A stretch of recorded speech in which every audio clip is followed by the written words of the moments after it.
Salut à tous et ravi de vous retrouver pour un nouveau numéro de l'Expresso de Rassemblimo. C'est votre rendez-vous du mardi matin. C'est votre rendez-vous pour faire le plein de caféine, mais pas que. Comme d'habitude, des bonnes pratiques, de la bonne humeur, des parcours inspirants, bref, plein de choses pour démarrer votre journée du bon pied en ce mardi matin. Encore une fois, merci beaucoup pour votre fidélité à ce rendez-vous semaine après semaine. Ça va faire 1 an bientôt que ce rendez-vous accourt. Et je suis super content de vous retrouver encore une fois ce matin. Tout va bien, tout est lancé dans le groupe Facebook. Faites-nous absolument un coucou tout de suite en commentaire pour nous indiquer que vous êtes avec nous sur ce live et que vous avez autant de plaisir que nous à vous retrouver. Allez, une petite bonne pratique habituelle. Dans le descriptif de ce live, vous avez un lien, s'il vous plaît, pour ceux qui êtes plus récents sur ce rendez-vous, cliquez sur le lien qui se trouve dans le descriptif pour permettre à Facebook d'afficher votre nom et votre photo de profil. Comme ça, lorsque vous nous poserez vos questions, lorsque vous commenterez ce live, je pourrai savoir du coup à qui je m'adresse et je pourrai afficher du coup votre nom et votre photo de profil. Typiquement, si je prends un exemple ici, voilà, il y en a quelqu'un qui nous dit bonjour, mais là je ne sais pas qui c'est. Ça m'indique Facebook user, alors que dans le cas ici d'Alexandre, j'ai le nom et la photo de profil. Donc, cliquez sur le lien qui se trouve dans le descriptif. Comme ça, je pourrai vous afficher. Donc, du coup, salut Alexandre. Comme je regarde quand même mon téléphone en parallèle, je sais que ce hello, c'était Laurent. Donc, salut Laurent. Voilà, salut Valérie. Salut Ori. Voilà, on a toujours les fidèles des fidèles. Voilà, merci encore une fois infiniment de votre fidélité à ce rendez-vous. Je suis super content d'accueillir mon invité du jour. Parce que je ne vais pas vous mentir, je le connais un petit peu et je suis trop content qu'il soit là ce matin parce que je sais, c'est obligé qu'en une conversation avec Kim, vous repartiez au moins avec quelque chose d'utile pour votre journée aujourd'hui. Donc, je suis vraiment super content de l'accueillir. Kim, est-ce que tu peux te présenter rapidement pour les agents IMO qui nous écoutent? Salut Seb, merci de l'invitation. Moi, je suis au moins autant ravi que toi. Tu connais ma façon de toujours être très peu dithyrambique, mais dès le début. Je suis très très content d'être là. Je suis Kim Benour, je suis mindset trainer. J'entraîne le cerveau comme un sportif entraîne les muscles. Ça, on va dire que c'est le pitch qu'on fait habituellement pour se présenter, mais plus directement ou plus intimement, on va dire. Je suis un ancien cadre dirigeant qui a décidé de faire un virage à 180 degrés il y a 3 ans maintenant à la suite du décès de mes 2 parents en 1 an. Et ça m'a appris beaucoup, beaucoup sur moi-même. Et c'est ce que je partage aujourd'hui avec des cadres, des dirigeants, des entrepreneurs pour vivre la vie qu'ils souhaitent véritablement vivre, tout simplement. Kim, tu as sorti il y a quelques semaines maintenant ton premier livre qu'on voit juste derrière toi, qui s'appelle Zdam, foncé. Je l'ai, mon exemplaire, je le regarde, il est sur le canapé là-bas. J'irai le chercher tout à l'heure. Mais c'est un livre qui donne matière à en savoir plus justement sur ton parcours et ce qui t'a amené, comme tu le dis là, à faire ce que tu fais aujourd'hui.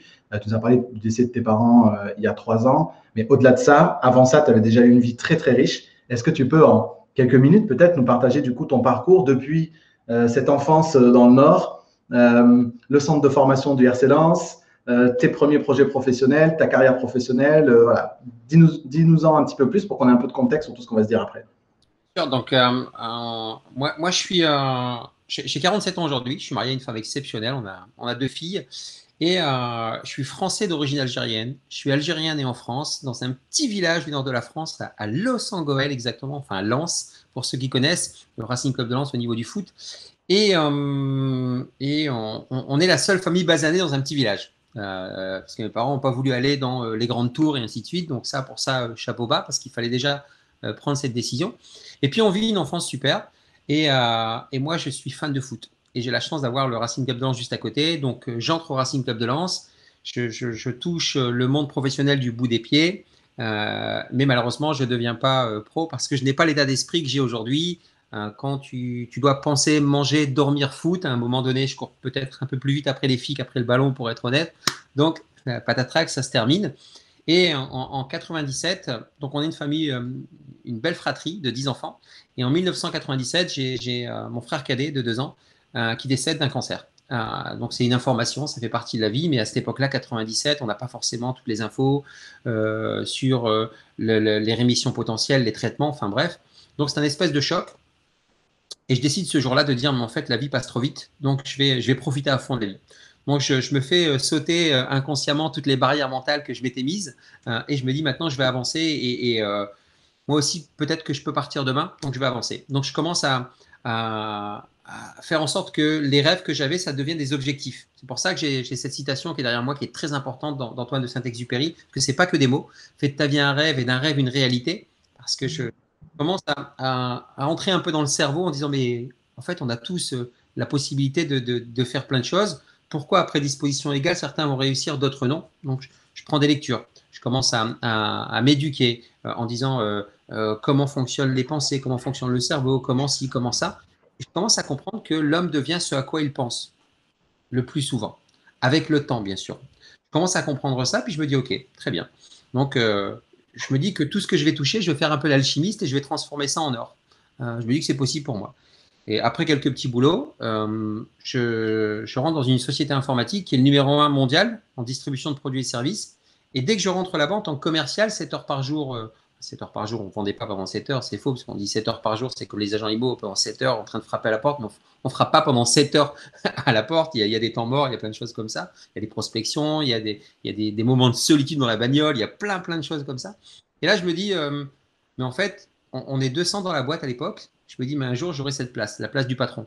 Mais tu vois, c'est pas de l'envie, c'est de l'ambition.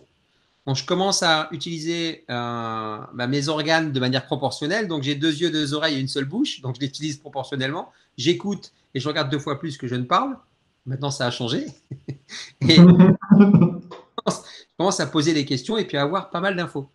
Et je franchis les étapes. En fait, je suis un vrai buvard et je franchis les étapes. Et tous les 2 ans, je progresse et je deviens le plus jeune cadre dirigeant dans ce groupe. À 35 ans, je fais partie du comité de direction.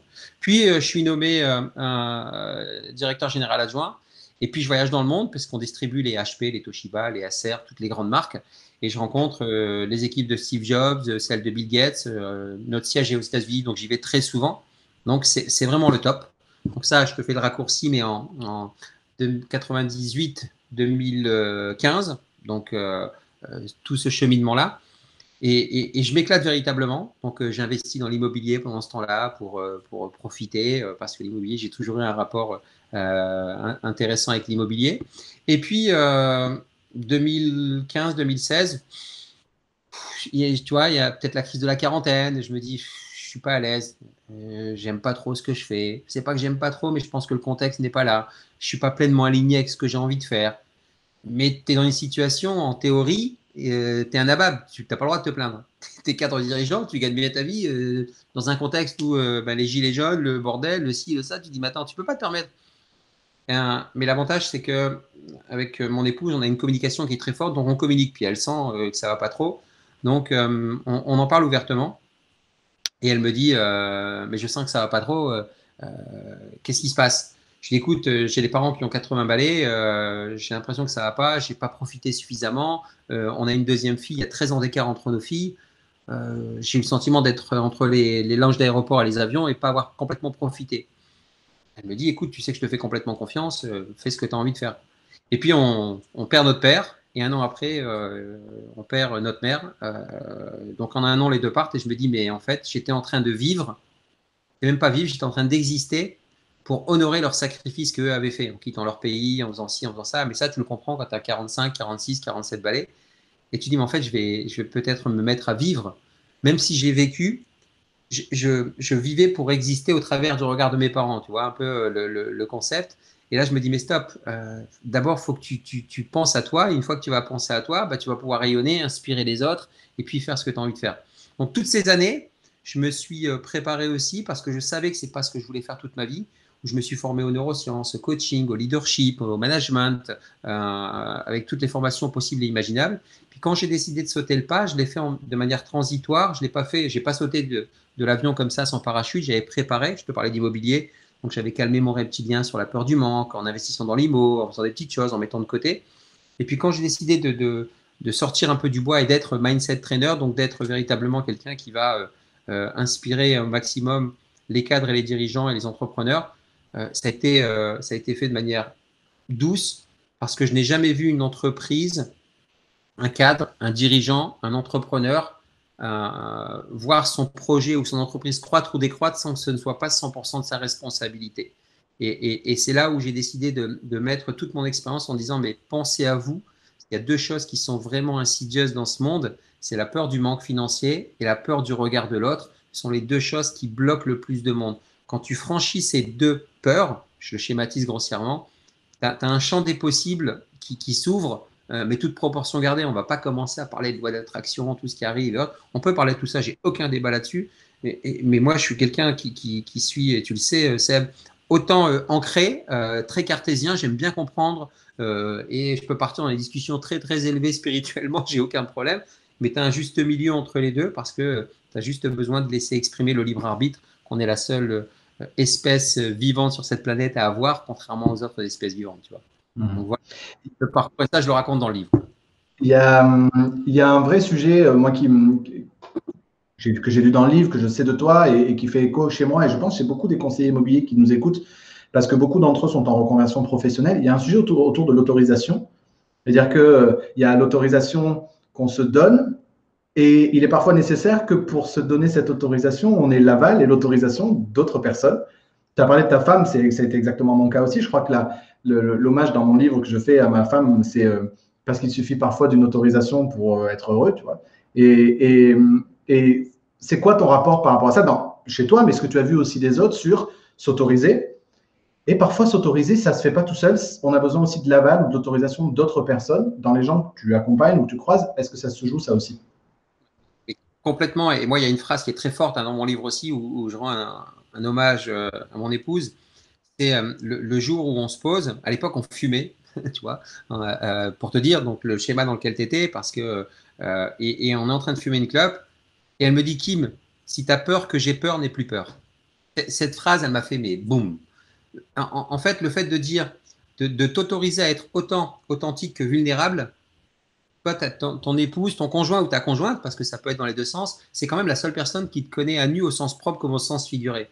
Donc à un moment, il faut juste savoir s'ouvrir et accepter ces moments de vulnérabilité. Et quand tu libères ce moment de vulnérabilité, waouh, tu as une espèce de charge mentale ou une chape de plomb qui se retire de tes épaules là, et tu dis, mais en fait, ouais, je me mettais ça dans la tête parce que l'éducation peut être un peu machiste, d'origine méditerranéenne, par un papa très présent dans une société un peu patriarcale qui te disait mais attention, tu dois être le bonhomme, c'est toi qui dois amener, qui doit être le monsieur au foyer, c'est toi qui dois amener les fonds, c'est toi qui dois faire ci, c'est toi, tu vois, il faut. Donc toute cette pression que tu avais, le fait d'arriver dans une communication complètement libre et de t'autoriser à être vulnérable, et tu peux pas la faire à l'envers à ta conjointe, elle te connaît parfaitement. C'est-à-dire que tu peux tout lui cacher, à un moment, le dire, bon, stop, on arrête, là, ça y est, c'est bon, tu as assez joué. Et quand tu t'autorises ça, waouh, qu'est-ce que ça fait du bien. Donc, je te rejoins complètement sur cette.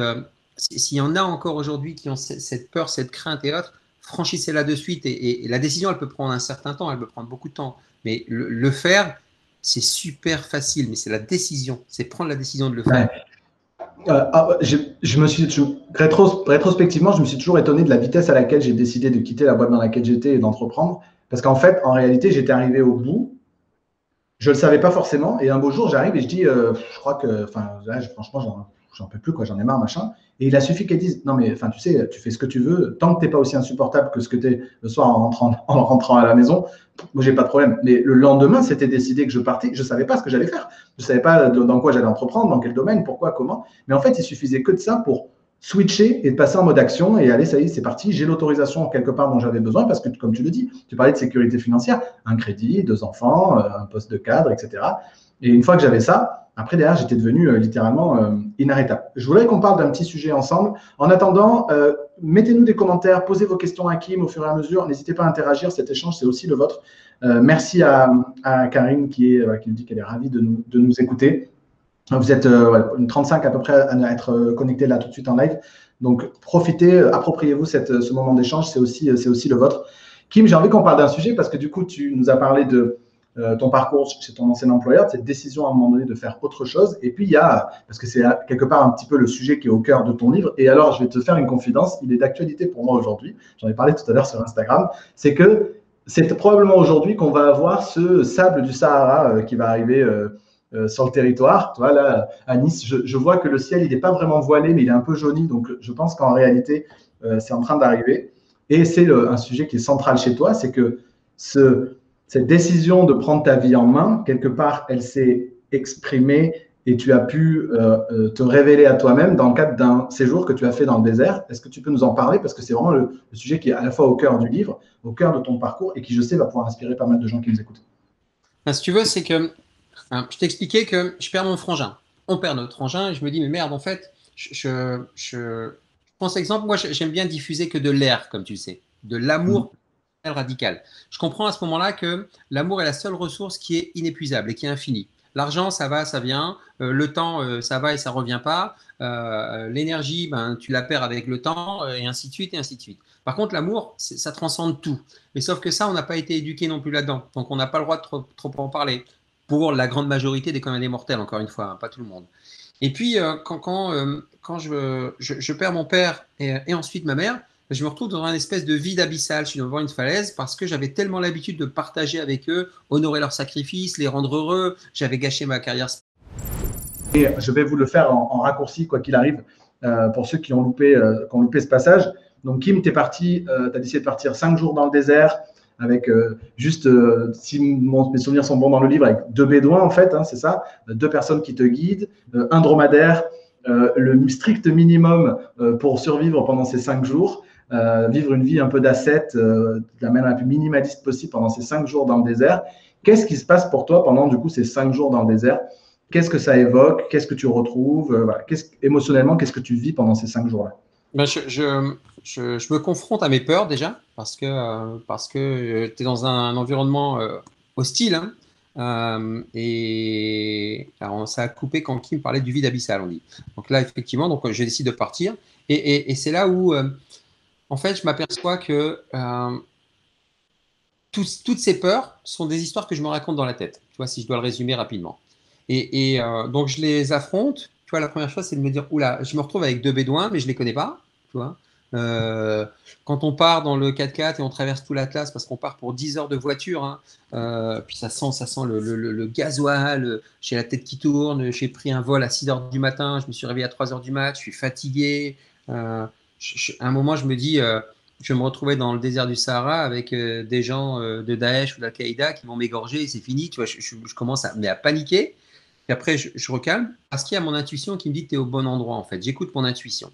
Donc, la première chose que ça m'a permis, c'est d'abord de réactiver mon libre arbitre, même s'il n'est jamais désactivé, et d'écouter véritablement son intuition. Ce que je lisais toutes ces années, parce que ce que je ne t'ai pas forcément dit, c'est que de 1998, quand je suis chez Ingram, le numéro 1 mondial de la distribution de produits de services informatiques, jusque 2018, 20 ans, dans 80% des cas, le midi, je ne mange pas à la cantine parce que je fais le fasting, donc le jeûne intermittent. Et puis, je vais muscler mon cerveau, je vais écouter de l'audio, je vais faire de la méditation, je vais faire de l'auto-hypnose, du reiki, je vais vraiment tout tester pour savoir un tout petit peu. Donc, je comprends un peu comment ça fonctionne. Et tout ça, dans le désert, bah, je l'expérimente véritablement. Donc, je baisse un peu le mental pour faire en sorte que j'essaie d'écouter encore plus ma petite voix intérieure, tout ce que j'ai appris. Et durant toutes ces années-là, ben, je m'aperçois que Jobs, Bill Gates, Spielberg, Will Smith, tous ces gens-là pratiquent des exercices pour baisser le mental et écouter leur intuition. Donc je me dis, bon, si ces gens-là le font, c'est quand même que ça peut peut-être fonctionner, tu vois. Et comme on est conditionné dans une société où l'information nous bombarde, je me dis en fait, je vais juste résumer les choses en disant, mon objectif, mon intention pure et mon objectif, c'est de baisser le mental. Et comme j'ai Ok. une appétence pour les neurosciences, je sais que on a 60-70 000 pensées par jour et on ne laisse pas accéder à notre inconscient ou notre intuition. Parce que tu vois, si on prend un peu une barrière là avec les pensées entre l'inconscient, le subconscient et autres, ben, on ne peut pas y accéder parce qu'il y a toujours des pensées, des pensées, des pensées, des pensées. Et le fait de les réduire, ben, ça ouvre un peu plus la porte pour laisser s'exprimer. Tu vois, c'est ce bien-là, est-ce que je le prends ou je ne le prends pas? Oui. Mais c'est un taudis. Je sais pas, il y a un truc qui me dit de le prendre. Je sais pas. Combien de fois ça arrivait à des agents, à toi ou autre? Si, il faut que je prenne. Parce que bah, là, je le sens bien. Ouais, mais je vais rien gagner sur cette affaire. Je sais pas, il y a un truc qui me dit d'y aller. Je sais pas quoi. Bah, cherche pas, vas-y. Et c'est comment tu actives ça.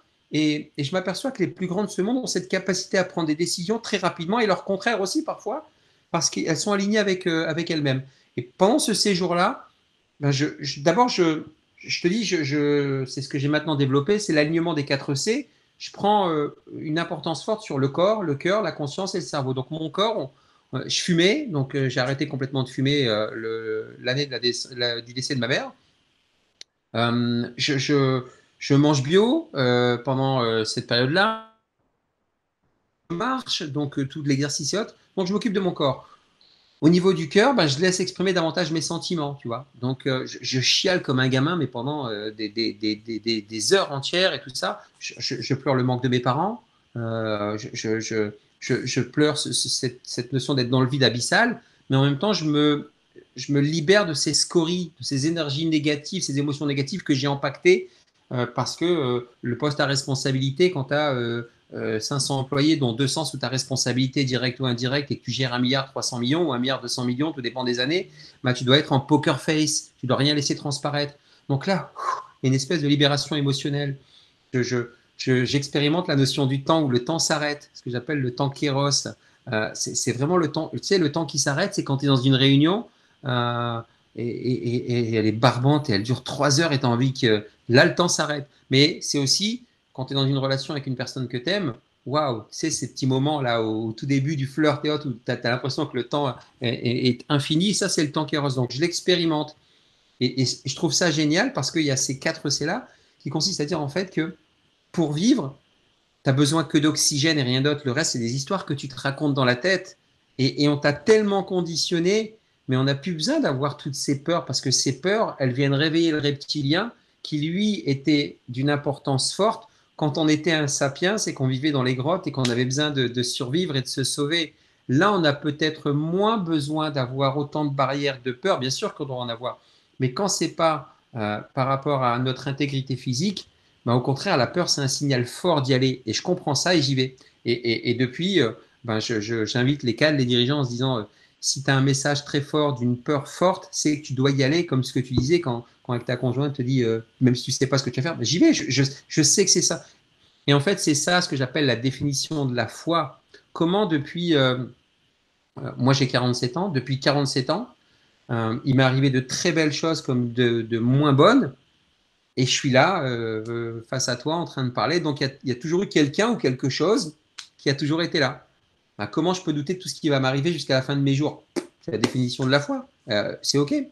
Si c'est l'univers, c'est l'univers. Si c'est Dieu, c'est Dieu. Si c'est, tu l'appelles comme tu veux, mais juste te dire, reste dans ce fameux moment présent.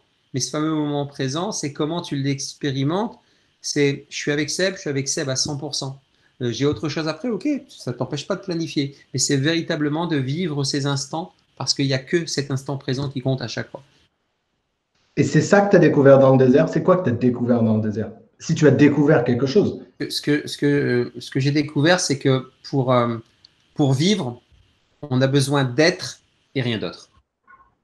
Et quand on dit on est des êtres humains, on n'est pas des avoirs humains ou des fers humains. C'est ce que j'ai découvert. Et pour ça, il faut véritablement l'expérimenter, parce que ça s'apparente encore à un discours de livre de dev perso ou de trucs que tu as sortis, tu sais, d'un film. Mais c'est pour ça que je ne pouvais pas garder ça pour moi et que là, au moment où on se parle, il y a 70 personnes qui sont déjà venues avec moi dans le désert. J'ai hâte que ça s'ouvre à nouveau. Je n'ai pas pu y aller en 2020 à cause du Covid, la Covid plutôt, et j'ai envie d'y retourner rapidement. Mais ce que j'ai découvert, c'est que pour vivre, tu as besoin d'être et rien d'autre, tout simplement. Et du coup, à travers l'expérience, puisqu'on en vient, donc maintenant tu accompagnes ces cadres, ces entrepreneurs, etc., qui veulent justement être, apprendre à être ou découvrir peut-être qui ils sont vraiment, etc. C'est quoi le chemin de transformation chez ces gens-là entre du jour 1 au dernier jour? Qu'est-ce qui se passe pour ces personnes? Parce que toi, quelque part, tu as eu cette envie de le faire. Eux, qu'est-ce qui les pousse à Alors, le faire et qu'est-ce qu'ils y trouvent? aujourd'hui, tu as des personnes, moi je vais proposer ça, encore une fois, parce que tu ne peux pas changer la vie des gens. Tu peux être un déclic, un contributeur, un accompagnateur, mais certainement pas la personne qui dit, mais attends, il faut que tu changes demain. C'est qui, toi? Tu ne peux pas dire chacun à son libre arbitre et ne pas respecter, pas être congruent. Ce que je dis, c'est que ça passe par 3 phases. Une phase de connexion, une phase d'introspection et une phase de plan d'action. C'est-à-dire que d'abord, les personnes vont véritablement se connecter en disant, mais j'en peux plus de ça. Je veux vraiment plus de ce boulot, même si je suis bien payé, même si ou je veux plus de cette relation toxique avec telle personne, ou je ne veux plus de cet environnement dans lequel je vis, ou je ne veux plus de ça, ça, ça. C'est d'abord d'identifier véritablement ce que la personne ne veut vraiment, vraiment, vraiment plus. Une fois qu'on identifie ça, on active, on va dire, une espèce de loi de la symétrie. Tu vois, c'est ce que je mets aussi dans le bouquin, où tu as, si tu veux connaître le froid, il faut que tu connaisses le chaud. Si tu veux connaître l'amour, il faut que tu connaisses la haine. Donc, si tu veux savoir ce que tu veux, faut que tu saches vraiment, vraiment, vraiment ce que tu veux plus. Une fois qu'il y a ça, la personne va se connecter. Puis après, il y a tous les exercices qui soient de développement personnel, mais aussi de management, de coaching, de leadership, de neurosciences, pour aller comprendre ce pourquoi tu es véritablement fait. Tu vois, c'est ta mission de vie, ta légende personnelle, tous ces trucs. Les gars, on baisse un peu cette pression qu'on se met avec tous ces termes-là.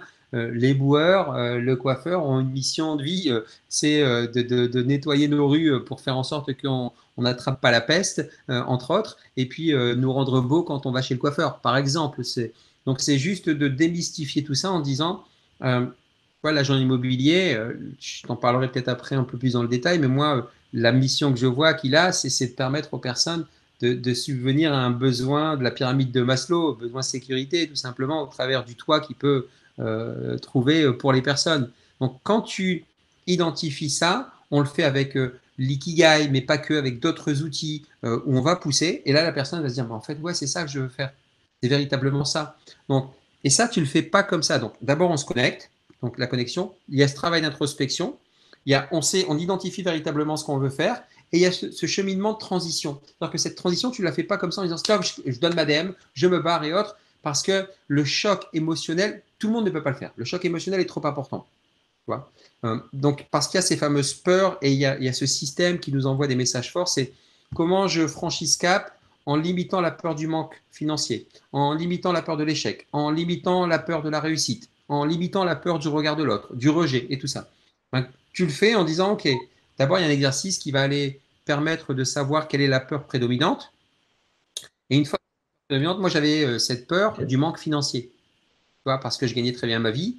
Donc, de 2015 à 2018, quand je préparais 2015, j'ai ce petit déclic, ça y est, j'ai envie, tu vois, mais je le fais pas encore. 2016, ça monte. Je donne ma démission, elle est refusée, je suis augmenté et promu. Un truc de fou. Donc, c'est que c'est peut-être pas le moment. 2017, je perds mon père. 2018, ma mère. Donc, stop, ça y est, c'est plus négociable, il faut que je parte. Mais pendant cette période-là, ce que j'ai fait avec mon épouse, on a investi, on a créé une SCI, on a investi en immobilier pour se dire, tiens, il faut qu'on inverse la tendance et que je puisse, demain, si tout s'arrête, constituer un patrimoine et avoir une rentrée d'argent. Donc, moi, ça a été ça. Il y a d'autres personnes, ça va être sur la peur du regard de l'autre. D'autres personnes, c'est la peur de l'échec. Donc, c'est toujours chose. Le plan B, le plan C, tous ces éléments-là, tu vois. Et quand tu identifies ça, ben, tu as la connexion, l'introspection et tu fais un plan d'action concret. Et c'est l'action qui va faire que ça va permettre de faire les choses. Voilà, en résumé un peu avec ces trois phases, comment on fait. On a une question d'Antoine qui nous dit quel rôle a joué l'apprentissage du coaching dans ton cheminement? Ça a été prédominant. Je, je, il y a un terme que je pose ici et que j'invite toutes les personnes à s'approprier, c'est la métacognition. Parce que le coaching, en fait, c'est être ton propre coach. La seule personne avec qui tu vas finir le reste de tes jours, c'est toi-même. Apprends à t'auto-coacher. C'est-à-dire que la métacognition, c'est la capacité à s'observer dans ses réactions, dans son comportement. C'est pour ça qu'on dit l'approche méta. Les entrepreneurs, les grands dirigeants connaissent bien cette approche-là parce qu'ils ont une vue hélicoptère de la situation, de ce qui se passe et autres. Mais le coaching, ça a été prédominant. Et c'est pour ça que quand on parle d'investissement, le plus beau des investissements, c'est l'investissement qu'on fait sur soi-même. Moi, je rechigne jamais, je continue à en faire. Et j'investis encore sur moi pour apprendre à véritablement élargir mon champ d'action, élargir ma compréhension de cette machine humaine que nous sommes. Parce que j'ai compris une chose, pour avoir enterré un frère, un beau-frère, deux parents, alors cette relation à la mort, je l'ai complètement décomplexée, mais c'est surtout de me dire que il faut profiter là maintenant parce que la vie passe comme un battement de cils, comme je dis. Et cils, c'est un acronyme que j'ai transformé en disant contributeur indépendant et libre. Donc, soit un contributeur, soit indépendant, soit libre. Et le coaching m'a véritablement aidé. Et aujourd'hui, je récolte tous les fruits au quotidien. Ton livre, Sdam, donc, qui vient de sortir, est vraiment au carrefour de tous ces sujets que tu abordes là. C'est-à-dire, c'est ton parcours, c'est tes épreuves, et en même temps, c'est beaucoup de concepts de neurosciences, etc. C'est beaucoup alors, de manière très simplifiée et vulgarisée, et comme tu le dis, voilà, en redescendant un petit peu d'un cran, en faisant simple, tu as cité quelques acronymes. C'était le roi des acronymes dans ton livre, et il faut le lire pour le savoir. Mais voilà, tout ce que tu viens de nous partager là, on le retrouve véritablement dans ton livre. Je voudrais qu'on bascule rapidement sur la fin de l'interview, notamment sur la partie immobilière, parce que tu es un investisseur immobilier aguerri. C'est quoi ton rapport, du coup, et là, on n'est pas dans les 3 petites questions de la fin, mais j'avais quand même envie qu'on creuse ce sujet de l'IMO, ton rapport aux agents immobiliers localement. C'est quoi que tu vois? Alors, tu parlais de leur mission. Alors, pour ma traduction de leur mission, c'est d'être des guides de transition de vie. Comment est-ce que toi, tu perçois ce métier, cette profession et ces entrepreneurs-là? Moi, j'ai toujours, que ce soit l'agent immobilier ou les personnes que j'ai rencontrées dans toute ma carrière, j'ai toujours vu face à moi un être humain.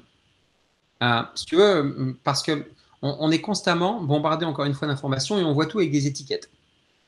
Et si tu pars avec un a priori, avec une étiquette en tête, c'est fini. C'est fini. D'entrée de jeu, c'est biaisé. C'est-à-dire, c'est comme un cadre. Tu vois, on va ouvrir un débat. On ouvre un débat et on va ouvrir un débat sur la fin dans le monde. Ça y est, stop, c'est fini. Il n'y a plus de débat puisque rien qu'en disant la fin dans le monde, tu viens de mettre un cadre à quelque chose. Ça, c'est une perception, une façon de voir les choses. L'agent immobilier, moi, j'ai toujours. J'aime bien dire j'aime renifler, j'aime qu'on se renifle respectivement. Parce que moi, il m'a fallu du temps pour trouver l'agent immobilier en qui j'allais avoir une totale confiance. Mais parce que déjà, moi, j'avais cette peur de l'investissement, de perdre du fric, de pas faire le bon choix et autres. Donc, en fait, je renvoyais mes peurs vers les personnes que je rencontrais. Et le jour où je me suis dit, mais enfin, fais complètement confiance, va t'entourer de personnes plus compétentes que toi, bah, j'ai trouvé quelqu'un qui avait parfaitement identifié mes besoins, mes craintes, mes peurs, et qui répondait à toutes mes demandes. Et ça a été top parce que Eric, qui est à la retraite maintenant, c'est avec lui, en 3 ans, on a fait 5, 6, 7 opérations, tu vois. Et elles se sont enchaînées alors que jamais j'aurais pensé à ça. Elles se sont enchaînées pour la bonne et simple raison que je savais. Alors, on ne les a pas toutes faites, hein, il m'en a proposé une quinzaine. Hein. Il m'a même proposé des merdes, hein, excuse-moi l'expression, et ça, je lui ai dit. Mais au moins, on avait cette relation où il me disait tiens, ça, je le sens, c'est pour toi. Ça, je le sens. Je dis Eric, tu as besoin de ta com, là, arrête, tu es en train de me vendre un truc, tu es obligé de me le vendre, quoi, tu vois. Il me dit non, je te promets, c'est un super truc. Et quand j'y allais, je me suis aperçu que finalement, c'était un super truc. Et je me suis aperçu, avec le recul là maintenant, que alors il nous en reste sur les. On en a revendu qu'un seul. Sur les 11 lots, mais on va dire il y a 7 biens, les 5 que j'ai fait avec Eric, les 5 sont super profitables. C'est-à-dire que, je sais qu'à la revente, malgré ce qu'on est en train de traverser, je vais y gagner, je vais vraiment y gagner. Donc, mais il m'a fallu, allez, 3 ans, 4 ans quand même pour trouver la bonne personne. Parce que j'ai une part de responsabilité. Hein. J'étais vraiment dans cette peur. Et puis, j'étais plus vieux que mon grand-père et je connaissais tout à l'immobilier. Je disais, mais non, mais il connaît rien, il veut mon fric, et ci, et ça, et autres. Alors que non, il y a des personnes véritablement qui connaissent leur métier. Et si j'ai un conseil ou un partage que je peux faire en tant que client à tous les agents IMO, c'est véritablement soyez autant authentique que vulnérable. Vraiment. C'est-à-dire que moi, j'ai adoré quand Eric me disait Ouh là, tu me poses une question, j'en sais rien du tout. C'est ton métier. Bah, attends, mais je vais me renseigner. Mais par contre, là, tu m'as posé une colle. Mais intéressant. Et puis, tu sens, de toute façon, la personne va te parler, elle peut te parler de n'importe quelle langue, tu vas sentir si elle est sincère ou pas. Quoi. Kim, je te propose qu'on passe aux 3 dernières petites questions rapides, parce que je ne sais pas si ça bug de nouveau, mais on va croiser les doigts. Ouais, c'est ça. Auré nous dit c'est plus 8 points de contact avec un prospect, c'est 8 ans de contact. Donc, dans cette relation, du coup, avec ton agent IMO. Allez, j'ai envie de poser vraiment une dernière question rapide avant de passer à nos 3 petites questions rapides de la fin. On côtoie tous les deux, Kim, beaucoup d'entrepreneurs d'horizons très différents, avec des parcours très différents, des personnalités très différentes. C'est quoi le trait commun des entrepreneurs qui réussissent? Le trait commun des entrepreneurs qui réussissent, la capacité à prendre des décisions rapides. Ok. Elles se prennent en écoutant véritablement son intuition, vraiment, et puis en restant laser focus et en évitant de partir dans tous les sens. C'est-à-dire que tu décides de prendre une décision, ok, je prends une décision, j'écris un livre, ok, j'écris un livre. D'accord, c'est bon, la décision elle est prise. Maintenant, c'est laser focus, je m'organise. C'est-à-dire, ben, je sais que moi, je vais écrire de 5 heures à 7 heures du matin. OK. Ben, je vais écrire à 5 heures à 7 heures du matin, 5 jours sur 7. OK. Mais en même temps, tu ne te mets pas de pression. Si tu arrives à le respecter en loi Pareto à 80% du temps, c'est parfait. Et ben voilà, c'est véritablement ça. Et à chaque fois qu'on a rencontré les entrepreneurs, ce sont des personnes qui ont réussi qui ont cette capacité à prendre des décisions rapides, à écouter leur intuition et à rester laser focus et à ne pas se laisser attirer par, encore une fois, les milliards d'informations auxquelles on est bombardé et qui nous disent à chaque fois qu'on a toujours mieux. C'est pas cet agent IMO là qu'il faut voir, c'est un autre et puis un autre et puis un autre bien. Mais tu prends jamais de décision. Hein. Si c'est celui-ci, vas-y, ton intuition te dit c'est bon, vas-y, fonce, fais la propale, vas-y. Et c'est ça qui caractérise, à mon sens, les entrepreneurs à succès. Mettez-nous un like sur cette interview-là tout de suite. Ceux qui êtes en train de regarder en live, ça permettra à un maximum de monde dans le groupe de la regarder en replay. Elle sera en 2 parties. Vous avez bien compris. Mais voilà, mettez-nous un petit like sur ce live que vous êtes en train de regarder, que ça va permettre de le faire remonter dans le groupe. Kim, on va passer à nos 3 petites questions rapides de la fin. C'est quoi, et tu nous as parlé un peu d'IMO, mais l'IMO, ce n'est pas que l'investissement IMO. C'est quoi ton rapport au logement à titre très, très perso? Mon rapport au logement, j'ai un rapport aux oiseaux très fort. Dans le livre, j'en parle. Bah, c'est mon nid douillet, en fait. C'est véritablement notre nid douillet. C'est ça le rapport qu'on a au logement. Et on a un cocon qu'on s'est construit avec mon épouse et nos enfants. Et c'est notre nid douillet. L'agent IMO en un mot, l'agent IMO idéal en un mot, la qualité numéro 1, s'il devait y en avoir qu'une. L'authenticité. Et est-ce que tu as une ressource à nous recommander aux agents IMO qui nous écoutent, un livre, un podcast peut-être? Un livre qui est génial, c'est le coach entre autres de Will Smith, Jim Quick. Et il a sorti un livre qui s'appelle Limitless. Donc c'est quand vous comprenez que la seule personne avec qui vous allez finir le reste de vos jours, c'est vous-même, et que vous avez un pouvoir exceptionnel entre vos 2 oreilles qui est votre cerveau, parce que nous ne sommes pas des êtres logiques, mais des êtres neurologiques et biologiques.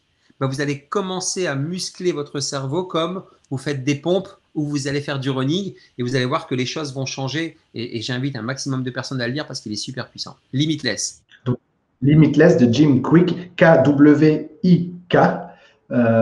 Jim Quick, Limitless. Si vous avez encore un commentaire ou une question pour Kim, c'est là maintenant tout de suite. Merci à ceux qui vous êtes des warriors, ceux qui ont tenu jusqu'au bout, qui avaient changé de live en cours de route et qui nous avaient rejoints. Donc, merci encore une fois de votre fidélité à ce rendez-vous. Si vous êtes en train de la regarder sur YouTube, n'hésitez pas à commenter également, à la partager à quelqu'un à qui ça pourrait être utile. Kim, on l'a fait et on sait, toi et moi, que fait est mieux que parfait. Donc, cette interview, elle est là. Merci encore une fois pour tout ce que tu nous as partagé aujourd'hui. J'invite vraiment tous les conseillers immobiliers à lire le livre SDAM, S-D-A-M. Il est disponible sur toutes les grandes plateformes et les librairies. Kim, merci infiniment pour ta disponibilité, pour tout ce que tu nous as partagé ce matin, pour ce parcours très, très inspirant. Et je sais que tu nous as pas tout dit parce que ce serait trop long et le livre, il est là pour ça aussi. Voilà, merci à tous. Merci à Ori qui nous dit merci Sébastien de nous proposer aussi des choses qui ne sont pas 100% IMO. C'est génial. David, merci à vous. Très clair, encore une fois, une mine d'infos. Merci Kim, merci Sébastien. Voilà. Merci encore une fois à tous pour votre fidélité. Kim, un dernier mot? Zdam. Foncez. Allez, on termine là-dessus. Merci beaucoup, Kim. On se retrouve tous très, très vite pour un prochain Expresso de Rassemblimo. Ce sera mardi prochain à 9h. J'ai toujours pas d'invité pour mardi prochain à 9h, mais généralement, j'arrive à bricoler un truc. N'hésitez pas, du coup, en commentaire ou à m'écrire en DM pour me proposer des invités pour un nouvel Expresso de Rassemblimo. Passez à tous une très, très belle fin de journée et je vous dis à très, très vite. Ciao.